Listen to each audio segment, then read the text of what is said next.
जय हिंद दोस्तों। स्वागत है आपका अपने यूट्यूब चैनल में। आज हम सब फिर से एक नई वीडियो के साथ क्लास की शुरुआत करते हैं। आज की आपकी क्लास आने वाले सीटेट एग्जाम के लिए दोस्तों बहुत इंपॉर्टेंट होने वाली है।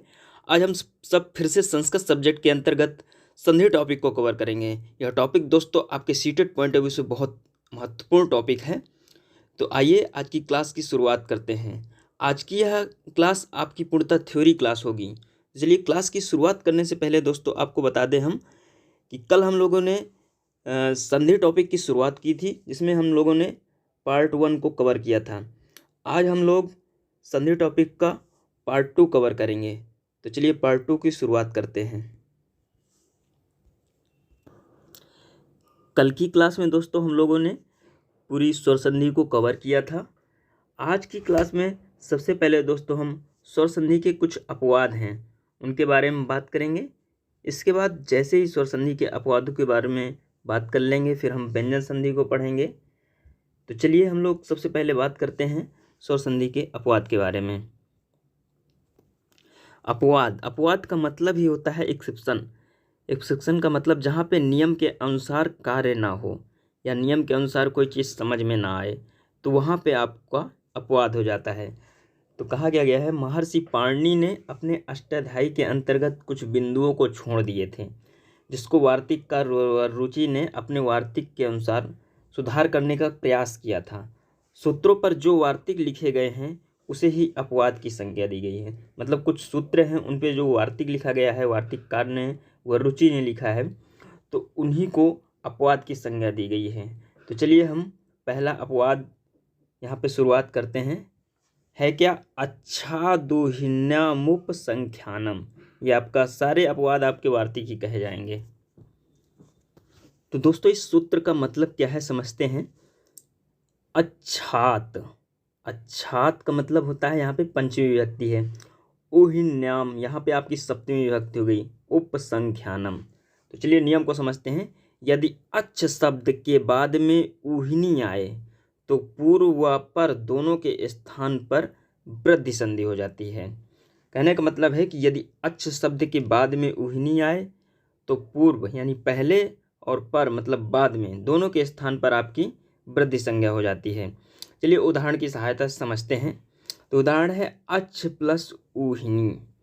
तो इससे जो बना वर्ड है वो हो जाएगा आपका अच्छा होनी। अच्छ, ह्रस्व आ, उहिनी और दीर्घ उ, ये दोनों मिलकर आपका ओ बनाएंगे। यहाँ पे गुण संधि प्राप्त होती है, लेकिन यहाँ पे बनने वाला जो शब्द है वो आपका आव बना, तो यहाँ पे आपकी वृद्धि संधि हो जाएगी। अब यहाँ पे बात करें, एक शब्द आ रहा है अच्छौहणी। अच्छौहणी का मतलब ही होता है आपका सेना। तो चलिए इस शब्द के बारे में थोड़ा सा समझ लेते हैं। अच्छौहणी का मतलब होता है आपका सेना।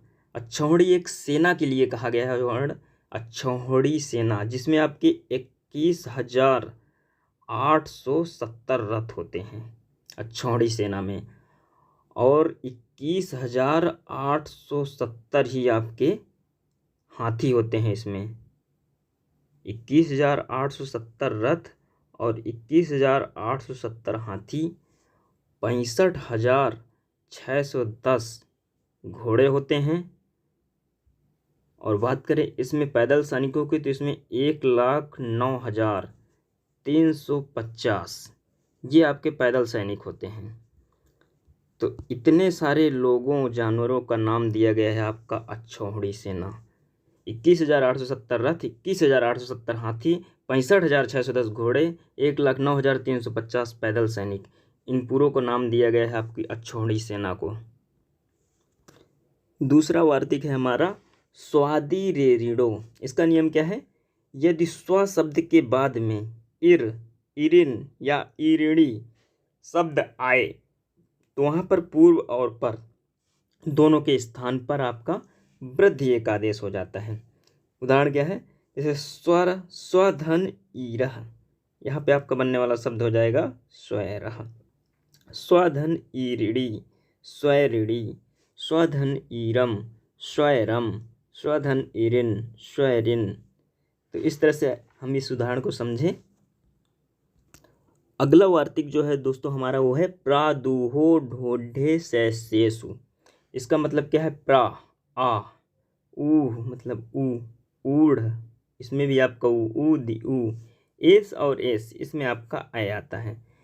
तो आ और बाकी ऊ का मिलकर औ हो जाता है यहाँ पे, और ये ऐ रहता है। तो नियम क्या कह रहा है कि यदि प्रा उपसर्ग के बाद ऊह, ऊढ़, ऊदी, ऐस, ऐस आदि शब्द आए तो पूर्व और पद दोनों में मिलकर, यानी कि उसके पहले और बाद में दोनों के स्थान पर आपका वृद्धि आदेश हो जाता है। तो आइए कुछ उदाहरण की सहायता से समझते हैं। जैसे एक शब्द है हमारा प्राधन ऊह, इसका शब्द बन जाएगा प्रौह, इसमें ह्रस्व आ और ह्रस्व ऊ मिलकर आपका अ हो जाएंगे। जैसे अगला शब्द है प्राधन ऊढ़ा, प्रौढ़ा, प्रौढ़ा का मतलब क्या होता है? परिपक्व। इसका हिंदी मतलब दोस्तों होता है परिपक्व। और प्रौढ़ा का मतलब होता है उत्तम अर्थ करने वाला, उत्तम अर्थ करने वाला। अगला वर्ड है दोस्तों प्रधन ऊढ़ी, ये हो गया आपका प्रौढ़ी। प्रौढ़ी का मतलब दोस्तों हिंदी मतलब क्या होता है? प्रौढ़ता या परिपक्वता। क्या होता है दोस्तों? प्रौढ़ता या परिपक्वता। अगला शब्द है आपका प्राधन एसह, यह आपका होगा प्रेसह। प्रेसह का दोस्तों हिंदी मतलब होता है प्रेरणा। इसके बाद आपका एक और वर्ड है प्राधन ऐस्यः, प्रैस्यः। प्रैस्यः का दोस्तों हिंदी मतलब होता है प्रेरणीयक, या प्रेरणीय के अलावा इसको एक बहुत सरल शब्द में कह सकते हैं सेवक।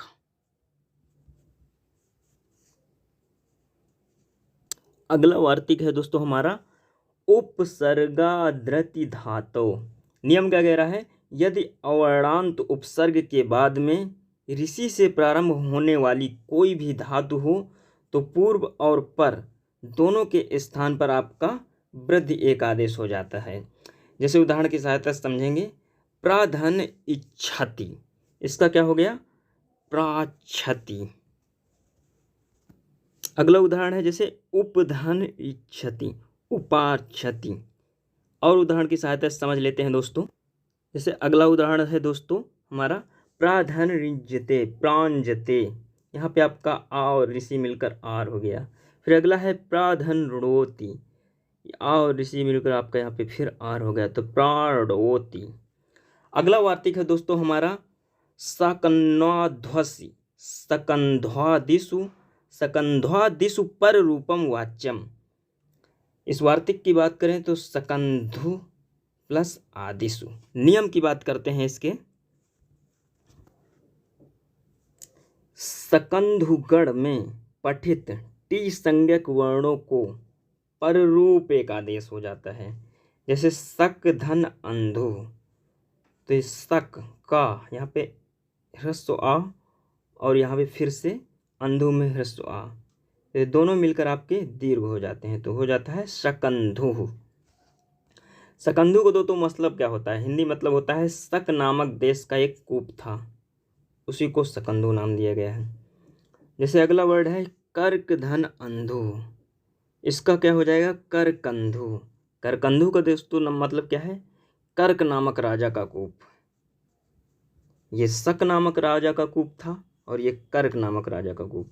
अगला उदाहरण देखिएगा। अगला उदाहरण क्या है? जैसे हलस धन ईसा, बनने वाला शब्द हो जाएगा आपका हलीसा। पतत धन अंजलि, पतंजलि। कुल धन अटा, तो इसमें शब्द आपका बन जाएगा कुलटा। जैसे एक अब शब्द और देख लीजिए, मार्त धन अंडह, तो इसमें आपका शब्द बन जाएगा मारतंडह।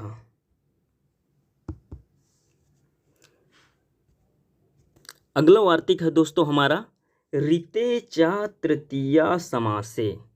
नियम क्या कह रहा है कि अवर्णांत जिसका अंत आ से हो, अवर्णांत शब्द के बाद ऋतु शब्द आए और तृतीया समास का विषय बने तो वहाँ पे पूर्व व पर दोनों के स्थान पर वृद्धि का आदेश हो जाता है। जैसे उदाहरण क्या है? सुख धन ऋतः, तो यहाँ पे जो शब्द बनेगा आपका सुखार्तः। अगला उदाहरण है दुख धन ऋतः दुखार्तः। और लास्ट उदाहरण जैसे देखिए आपका कष्ट धन ऋतः, तो इसके लिए हो जाएगा कष्टार्तः।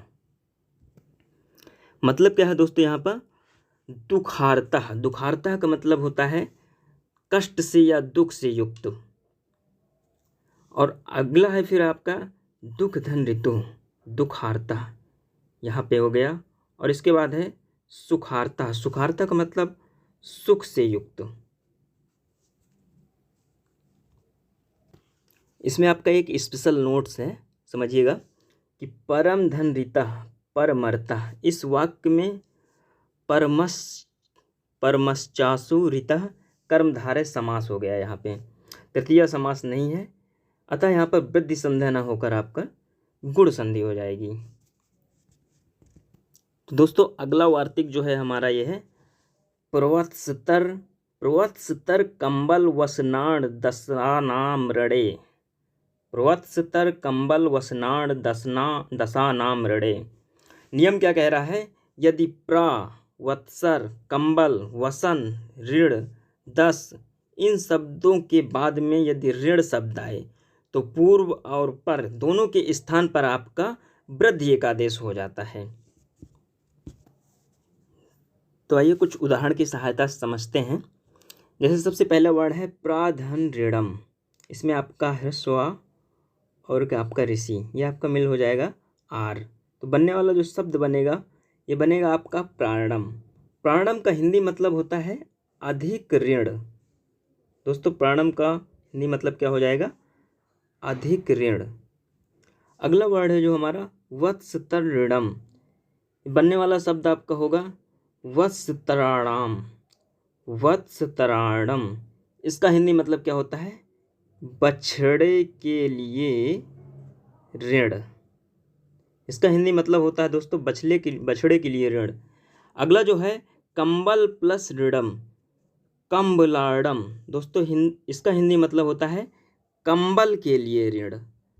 अगला जो उदाहरण है दोस्तों वसन प्लस ऋणम वसनाडम, इसका मतलब होता है दोस्तों वस्त्र के लिए ऋण। अगला जो है हमारा उदाहरण ऋणाणम, ऋणाणम का मतलब क्या होता है, ऋण चुकाने के लिए जो ऋण लिया जाए उसे ही ऋणाणम कहा गया है। और लास्ट में दोस्तों हमारा है दस धन ऋणम, इसका मतलब क्या है दशाणम। दशाणम का हिंदी मतलब होता है दोस्तों 10 प्रकार के जल वाला देश। तो दोस्तों यहाँ से हमारे ये वार्तिक पूरे होते हैं। अब हम वृद्धि संधि को यहाँ पे हम लोग अब व्यंजन संधि को स्टार्ट करेंगे। तो आइए दोस्तों समझते हैं कि व्यंजन संधि क्या होती है। व्यंजन के बाद जब व्यंजन वर्ण आए तो व्यंजन में जो विकार उत्पन्न होता है उसे ही आपको व्यंजन संधि कहा जाता है। मतलब यदि व्यंजन के बाद व्यंजन वर्ण आए तो वहाँ पर जो विकार उत्पन्न होता है उसे व्यंजन संधि कहते हैं। एक और कह सकते हैं कि व्यंजन के बाद यदि स्वर या व्यंजन आने पर जो विकार उत्पन्न होता है उसे आपको व्यंजन संधि बोल सकते हैं। उदाहरण क्या है, वाग धन ईसा, बनने वाला शब्द आपका हो जाएगा वाग ईसा। यहाँ पे वाक शब्द जो है ये आपका व्यंजन है और ईसा आपका स्वर है।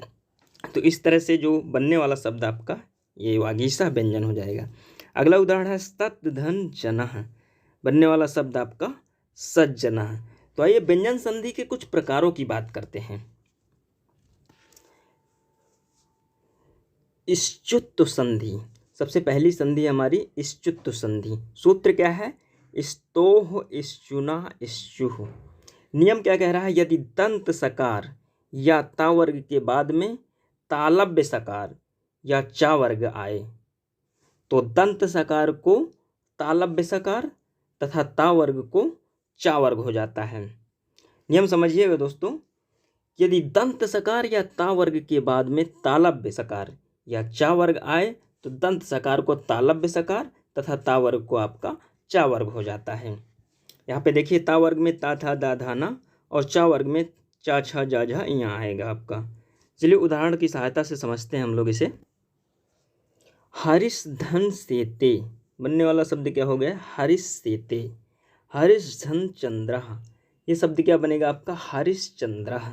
जैसे अगला शब्द है शारिंग धन जया, शारिंग जया। फिर सत धन चित, सच्चित। निस धन चल, निश्चल। महत धन चरित्रम, महच्चरितम। ततस धन च, ततश्च। रामस धन सेते, रामस्येते। निस धन छल, निश्चल। उद्धन ज्वल, उज्ज्वल हो जाएगा। उत धन चारणम, यहाँ पे आपका शब्द बन जाएगा उच्चारणम। अगली संधि है दोस्तों हमारी आपकी ष्टुत्व संधि। इसका सूत्र होता है ष्टुना ष्टु।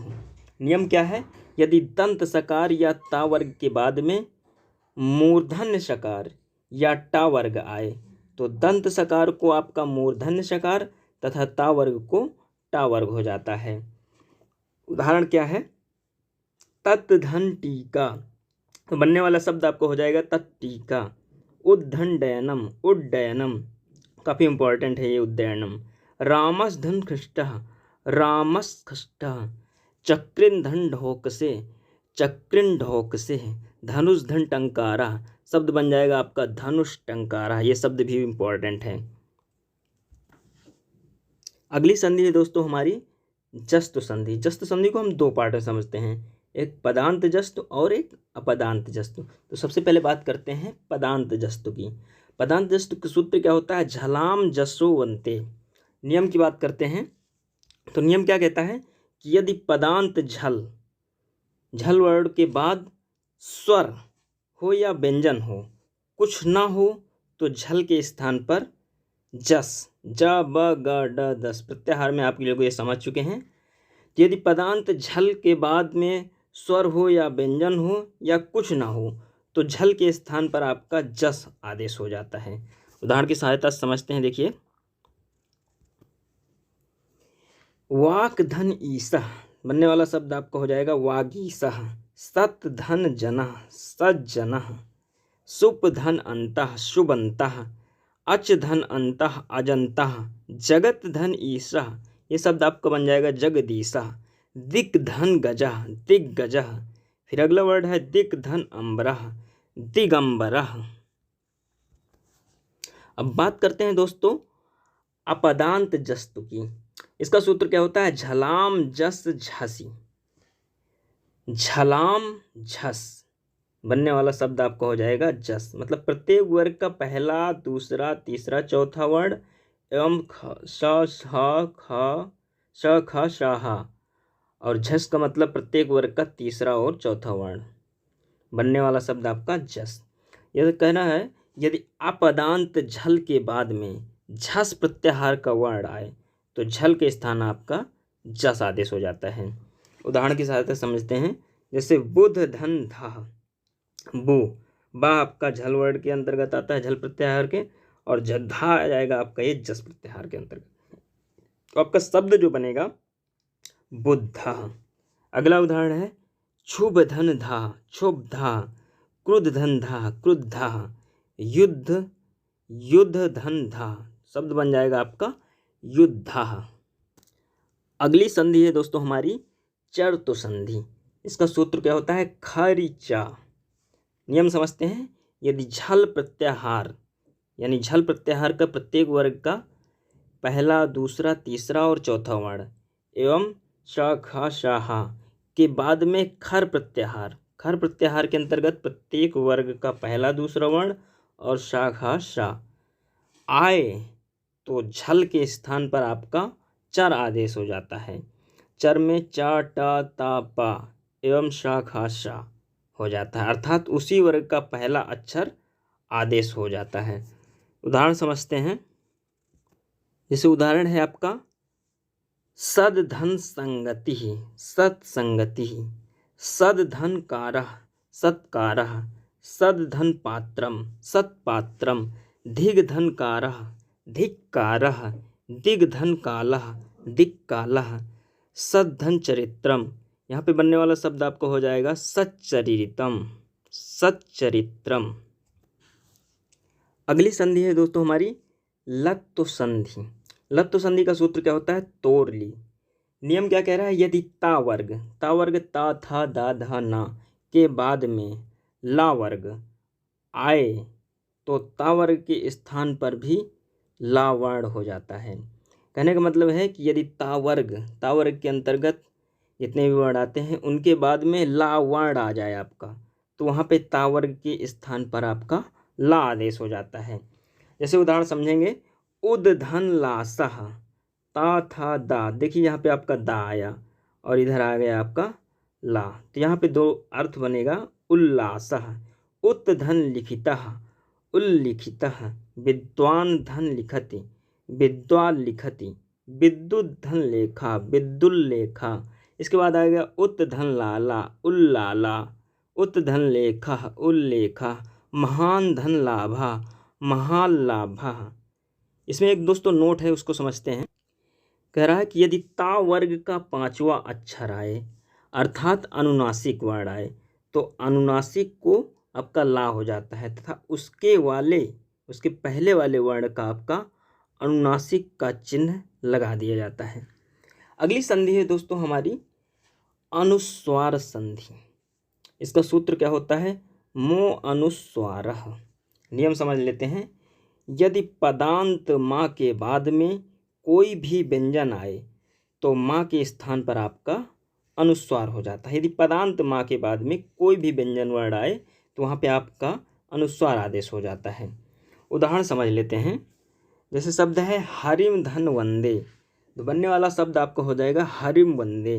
त्वम करोसि, त्वम धन करोसि, रामम धन वदति, रामम वदति, कृष्णम धन वंदे, कृष्णम वंदे। एक नोट समझिएगा दोस्तों, यदि माँ के बाद स्वर वर्ण आया हो तो माँ में स्वर को जोड़ दिया जाता है। जैसे वनम धन आगमनम, तो शब्द बन जाएगा वनम गामनम, वनमागमनम। इसके बाद आपका आएगा गम धन एव, गमेव, तम धन एव, तवमेव।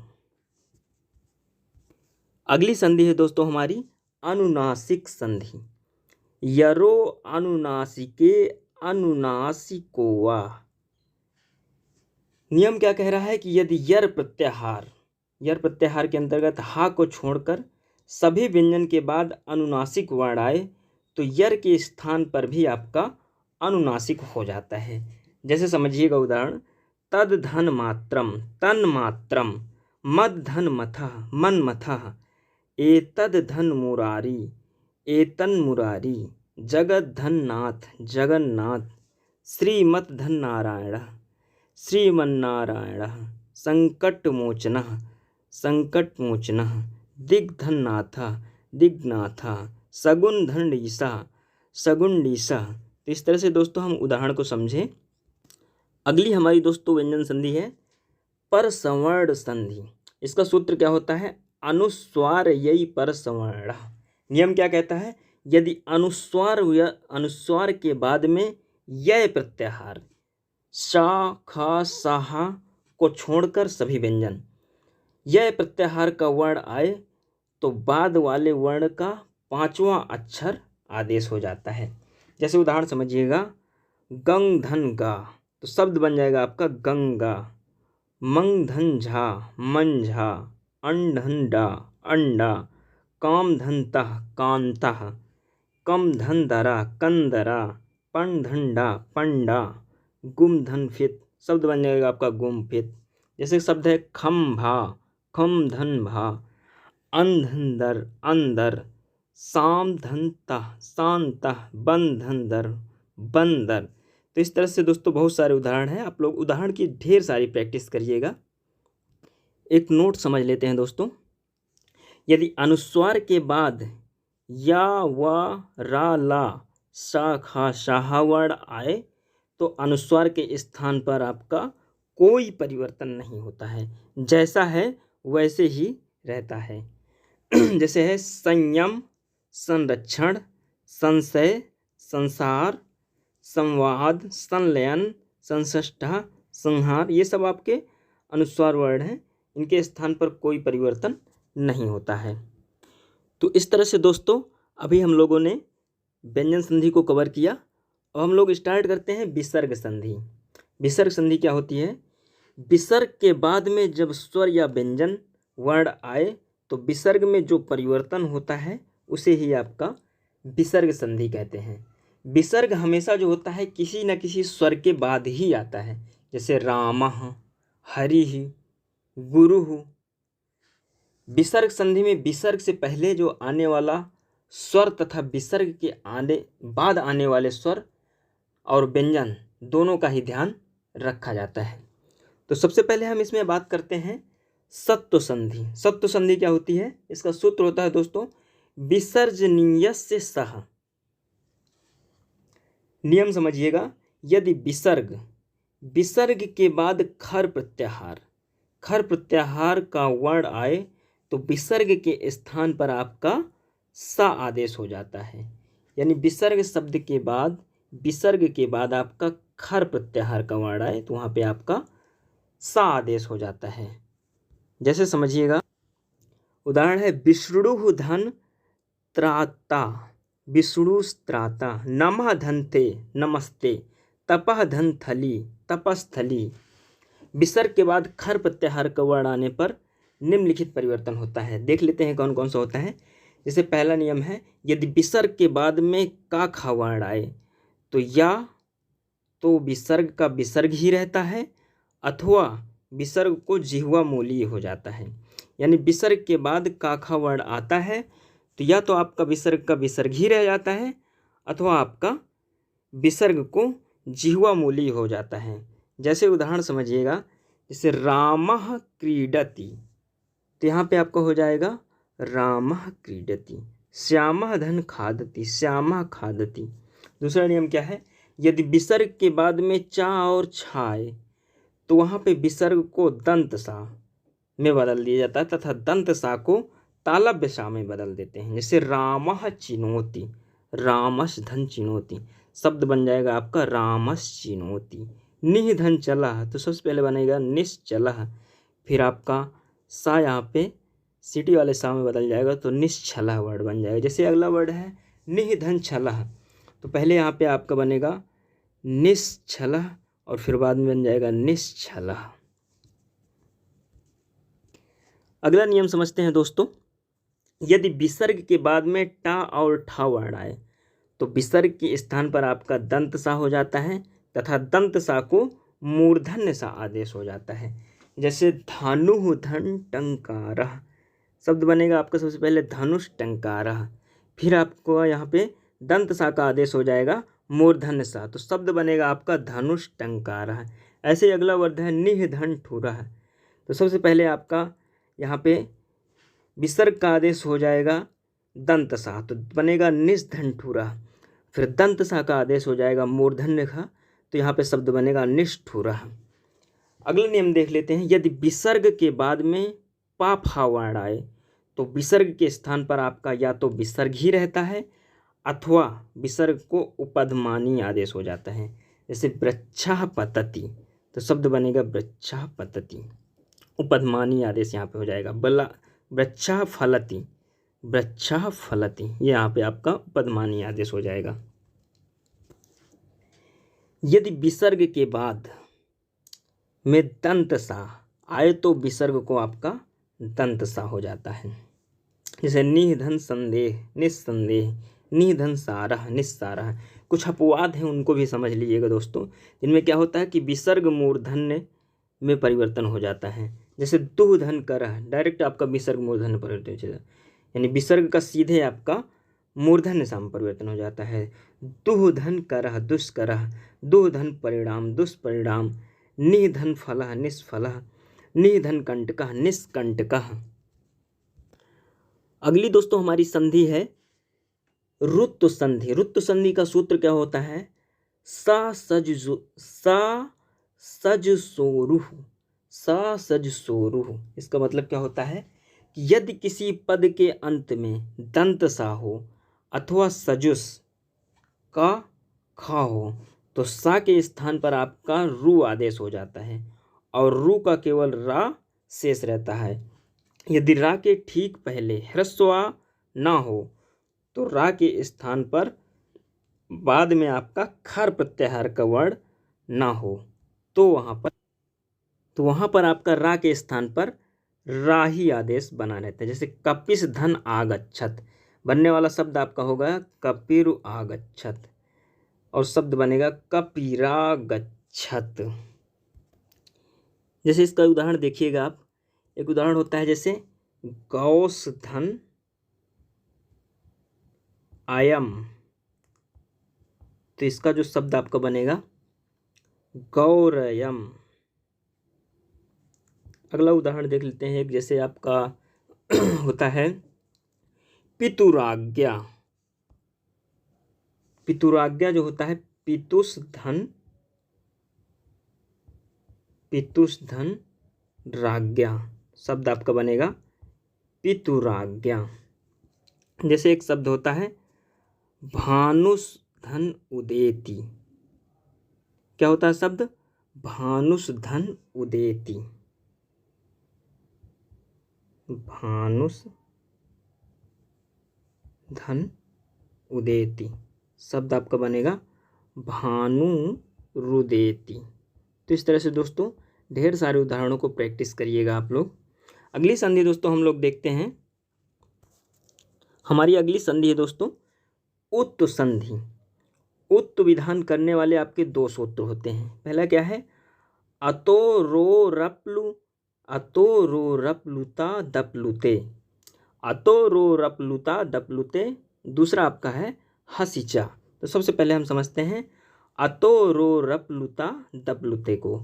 यदि सा के रू के ठीक पहले ह्रस्व आया हो तथा बाद में ह्रस्व आया हो, ठीक पहले ह्रस्व आया हो और बाद में भी ठीक ह्रस्व आया हो, तो यहाँ पे आपका रा के स्थान पर उ आदेश हो जाता है। इसे ही आपकी उत्त संधि कहते हैं। उदाहरण समझते हैं दोस्तों। उदाहरण क्या है दोस्तों, जैसे शिवस धन अर्चा। तो सबसे पहले आपका यहाँ पे सा का हो जाएगा रू, शिवर धन अर्चा। फिर रू चेंज हो जाएगा आपका रा में, शिवर धन अर्चा।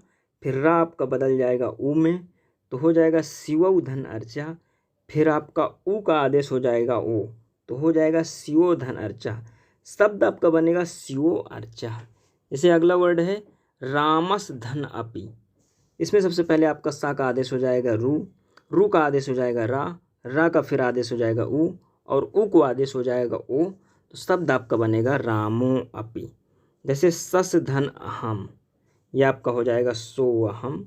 कस धन अपि कोपि। इसके बाद लास्ट वर्ड आपका एक और देख लेते हैं, तमस धन अंगानी, तमो अंगानी। समझते हैं दोस्तों हासिचा को। यदि सा के रू या रा को ठीक पहले ह्रस्व आया हो किंतु बाद में हस प्रत्याहार का प्रत्येक वर्ग का तीसरा चौथा पांचवा वर्ड और हा या वा रा ला का वर्ड आया हो, तो वहाँ पे आपका रा के स्थान पर उ आदेश हो जाता है। जैसे मानस धन रथा, तो यहाँ पे सा का आदेश हो गया आपका रू और रू आपका रा में बदल जाएगा, फिर रा आपका फिर से उ में बदल जाएगा, तो बनने वाला शब्द आपका हो जाएगा मनोरथा। यशस धन दा, शब्द बनेगा आपका यशोदा। यशस धन धरा, शब्द आपका बनेगा यशोधरा। अगली संधि है दोस्तों हमारी रलोप संधि। रलोप संधि का सूत्र क्या होता है, रोरी। नियम को समझते हैं। इसके नियम क्या कह रहा है दोस्तों, कि यदि रा के बाद में रा वर्ड आए तो पूर्व रा का लोप हो जाता है और लोप होने वाले वर्ण के पहले विद्यमान अण मतलब आ ई उ को आपका दीर्घ हो जाता है। सूत्र क्या है, ढ्रलोपे पूर्वस्य दीर्घोड़ा। इसका उदाहरण समझिएगा। जैसे पुनर्धन रमते, तो यहाँ पे आपका पहले वाले रा का लोप हो जाएगा, जो शब्द बनेगा पुनरमते। ऐसे हरिर्धन रम्या, हरि रम्या। अंतर्धन राष्ट्रीय, अंतर्राष्ट्रीय। इसके बाद आपका है भानुर्धन राजते, शब्द बनेगा आपका भानु राजते। और लास्ट वर्ड है जैसे आपका लीढ़ धन ढा, तो शब्द बनेगा यहाँ पे आपका लीढ़ा। तो इस तरह से दोस्तों हम लोगों ने यहाँ पे संधि टॉपिक को पूरा कवर किया। संधि टॉपिक के अंतर्गत दोस्तों हम लोगों ने सबसे पहले स्वर संधि को कवर किया पार्ट 1 में। इसके बाद पार्ट 2 में हम लोगों ने स्वर संधि के अपवाद, व्यंजन संधि और विसर्ग संधि को पूरी तरह से कवर किया। तो दोस्तों आज की क्लास को यहीं पे समाप्त करते हैं। कल की क्लास में हम लोग एक नए टॉपिक के साथ फिर से शुरुआत करेंगे। तो अधिक से अधिक दोस्तों इस वीडियो को शेयर करिए, अपने दोस्तों तक पहुंचाइए। जिन लोगों को संस्कृत में समस्या है, बिल्कुल बेसिक सी क्लास हो रही है, सब लोग पढ़िए अच्छे से ज़्यादा शेयर करिए। धन्यवाद।